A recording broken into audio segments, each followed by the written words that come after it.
Halo guruku sayang, kali ini kita akan membahas tentang formasi P3K. Nah, di sini dari ayobandung.com, mengatakan Menpan RB Rini Wijayanti pastikan 100% formasi P3K ditunjukkan penataan tenaga honorer. Ini kriteria honorer guru yang bakal diangkat. Nah, ini dibuat pada hari Sabtu 9 November 2024. Nah, di sini Lengkong, ayobandung.com. Tenaga honorer, guru bisa mengikuti seleksi P3K tahap 2 yang akan dibuka pada 17 November 2024. Seleksi P3K tahap 2 ini diperuntukkan untuk guru dengan kategori ini lulusan PPG dan formasi guru instansi daerah ya.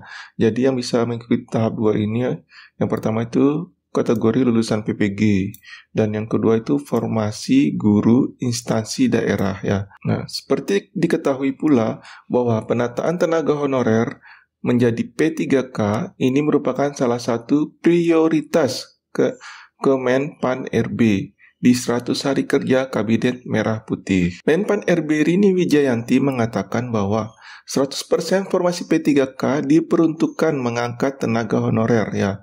Jadi di sini formasi P3K itu 100% diperuntukkan untuk mengangkat tenaga honorer. Adapun penyelesaian tenaga non-ASN dilakukan lewat mekanisme seleksi pegawai pemerintah dengan perjanjian kerja P3K. Formasi pada seleksi P3K tahun 2024 diberikan 100% untuk tenaga non-ASN melalui seleksi CAT dan kelulusan ditentukan berdasarkan peringkat terbaik. Ucap Rini dikutip dari laman resmi Kemenpan RB Sabtu 9 November 2024. Adapun kriteria tenaga honorer yang bakal diangkat menjadi P3 adalah sebagai berikut.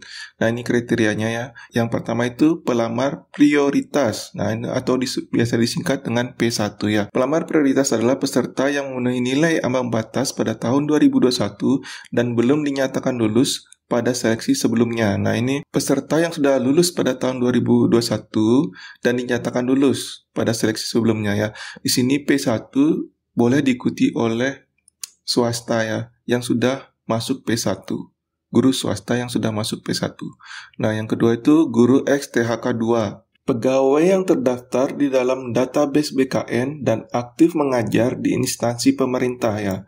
Ingat ini, guru XTHK 2 itu pegawai dari data yang sudah terdaftar di database BKN dan aktif mengajar di instansi pemerintah ya. Jadi kriterianya itu ada dua, yang pertama P1, yang kedua guru XTHK 2 yang bisa mendaftar di P3K tahap 2. Yang ketiga itu guru ASN di instansi daerah, guru non-ASN di instansi daerah, tenaga honorer yang terdaftar di database dan aktif mengajar di instansi pemerintah. Selanjutnya, guru non-ASN yang terdaftar di Dapodik dan sudah bekerja paling sedikit 2 tahun atau 4 semester. Ya, di sini ada guru non-ASN yang sudah mengajar paling sedikit 2 tahun atau 4 semester. Bisa mengikuti P3K tahap 2 ya. Lulusan pendidikan profesi guru PPG yang terdaftar pada Pangkalan Data Kementerian Pendidikan, Kebudayaan, Riset, dan Teknologi. Ya, itu yang bisa mendaftar P3K tahap 2. Nah, di sini ada pertanyaan, apakah guru yang melamar P3K di tahun 2024 ini pasti lulus dan diangkat menjadi ASN? Nah, seperti yang kita ketahui ya, pelaksanaan P3K di tahun 2024 ini ditujukan untuk penuntasan tenaga honorer di instansi pemerintahan. Penuntasan pengangkatan pegawai honorer tercantum dalam Undang-Undang Nomor 20 Tahun 2023 tentang Aparatur Sipil Negara (ASN). Aturan tersebut menyatakan bahwa tenaga honorer akan ditata atau dihapus paling lambat pada Desember 2024. Ya, jadi pada Desember 2024 sudah tidak ada lagi tenaga honorer ya, sudah akan dihapuskan. Selain itu, Undang-Undang Nomor 20 Tahun 2023 juga mengatur bahwa pejabat pembina kepegawaian PPK dan pejabat lainnya dilarang mengangkat tenaga honorer ya. Jadi mulai sekarang pejabat sudah dilarang untuk mengangkat tenaga honorer ya, karena akan digantikan dengan pegawai P3K. Sebelum lanjut, jangan lupa like dan subscribe-nya untuk mendapatkan informasi-informasi terbaru seputar dunia pendidikan. Kita kembali ke pertanyaan tadi ya, apakah guru yang melamar P3K di tahun 2024 ini pasti lulus dan diangkat menjadi ASN? Nah, di sini jawabannya tidak ya. Kelulusan P3K tidak pasti, karena ditentukan berdasarkan peringkat terbaik, bukan nilai ambang batas, dan juga ketersediaan jumlah penerimaan guru yang sudah ditetapkan di suatu daerah.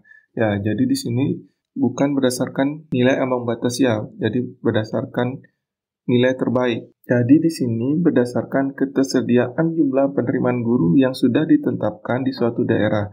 Ya, misalnya ditetapkan 1000 kursi untuk menerima guru P3K. Nah, tapi yang mendaftar itu 1200 ya. Jadi yang bisa diterima itu cuma 1000 aja.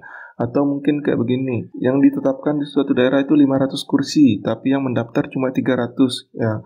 Kalau seperti itu, semua yang mendaftar itu bisa lulus ya. Karena dibutuhkan itu misalnya dibutuhkan 500, tapi yang mendaftar 300, otomatis yang 300 itu bisa lulus P3K ya. Seperti itu. Bagaimana dengan guru honorer yang tidak lulus P3K? Nah, ini pertanyaan bagus ya. Bagaimana dengan guru honorer yang tidak lulus P3K? Sementara di bulan Desember tahun 2024 sudah tidak diperbolehkan lagi ada tenaga honorer. Nah, di sini kita lihat dari Detik Edu, bagaimana nasib honorer jika tidak lulus P3K 2024. Begini penjelasan Menpan RB. Nah, masyarakat yang berminat mendaftar pegawai pemerintah dengan perjanjian kerja P3K 2024 kini sudah bisa bernafas lega. Menteri Perdayagunaan Aparatur Negara dengan rekomendasi birokrasi Pan RB Abdullah Aswar Anas menyebut seleksi P3K 2024 mulai diproses September sampai Oktober. Jadi kementerian kita sepakat beresin dulu yang fresh grade sambil pendataannya dituntaskan. Bagaimana nasib honorer yang tidak lulus P3K? Menpan RB mengatakan tenaga honorer yang lulus P3K 2024 bakal diangkat menjadi P3K penuh waktu. Sementara yang tidak lulus, seleksi akan disiapkan mekanisme untuk diangkat menjadi P3K paruh waktu atau part-time ya. Jadi di sini tenaga honorer yang lulus P3K akan diangkat menjadi tenaga P3K penuh waktu. Sementara yang tidak lulus P3K akan diangkat menjadi P3K paruh waktu atau part-time. Bagi pegawai non-ASN yang telah mengikuti seleksi CASN 2024 namun belum lulus, untuk memenuhi lowongan formasi akan disiapkan mekanisme khusus dengan diangkat menjadi P3K paruh waktu. Jadi yang lulus P3K akan diangkat menjadi P3K penuh waktu, sementara yang tidak lulus akan diangkat menjadi P3K paruh waktu. Walaupun demikian, P3K paruh waktu dapat diangkat menjadi P3K penuh waktu apabila telah melewati tahap evaluasi kinerja dan syarat administrasi. Ketentuan seleksi dan pengangkatan akan diatur lebih lanjut oleh Menpan RB. Sekarang kan pemerintahannya baru. Sekarang sudah Pak Prabowo yang baru. Nah, kita tunggu kebijakan dari Menteri Pendidikan yang baru tentang P3K, tentang guru honor yang tidak lulus P3K. Apakah tetap dijadikan P3K paruh waktu atau mungkin ada terobosan-terobosan baru? Ya, demikian video yang saya sampaikan. Jangan lupa untuk like dan subscribe-nya untuk mendapatkan informasi-informasi terbaru tentang seputar pendidikan. Sampai berjumpa lagi.